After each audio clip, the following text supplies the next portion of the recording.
ప్రజావాణిలో జిల్లా కలెక్టర్ గారికి మరి ఈ జిల్లాలో ఉన్నటువంటి విద్యార్థులకు స్టేజీల దగ్గర బస్సులు ఆపకపోవడం చాలా ఇబ్బందికరంగా మారింది. మరి విద్యార్థులను చూడగానే కండక్టర్లు డ్రైవర్లు బస్సు ఆపకుండా ముందుకు వెళ్ళిపోతున్నారు. మరి ఆ విద్యార్థులకు చాలా తీవ్రమైన ఇబ్బంది కలుగుతూ ఉన్నది. మరి గతంలో కూడా ఐజా మున్సిపాలిటీలోని పర్దపురం దగ్గర మరి విద్యార్థులు మాకు బస్సులు ఆపాలని పెద్ద ఎత్తున ధర్నా చేసినారు. అయినా కూడా స్పందించలేదు. ఈ బస్సు డిపో మేనేజర్ కూడా మేము కంప్లైంట్ చేయడం జరిగింది, ఆమె కూడా స్పందించలేదు.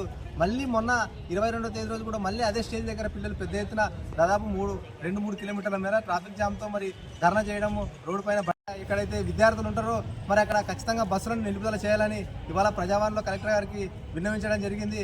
మేము ఒకటే డిమాండ్ చేస్తున్నాం, ఈ జిల్లాలో ఉన్నటువంటి మరి విద్యార్థుల కోసము రవాణా సౌకర్యం కల్పించేటువంటి బాధ్యత ఈ జిల్లా యంత్రాంగం పైన ఉంది. మరి ఇవాళ రవాణా సౌకర్యం సరిగా లేకపోవడం వల్ల ఈ జిల్లాలోని విద్యార్థులకు తీవ్రమైన ఇబ్బందులు ఉన్నాయి. మరి కొంతమంది చదువుకు దూరం అవుతున్నారు రవాణా లేకపోవడం వల్ల.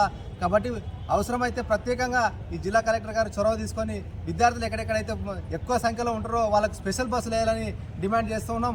అదే విధంగా జిల్లా అంతటా కూడా ఇదే పరిస్థితి ఉంది. కాబట్టి ఇవాళ సరైన సమయానికి కాలేజీలకు కానీ స్కూళ్ళకు కానీ విద్యార్థులు వచ్చే పరిస్థితి లేదు. కాబట్టి ఉదయం మార్నింగ్ వేళ కరెక్ట్ టైంకి బస్సులు వచ్చే విధంగా కూడా చర్యలు తీసుకోవాలని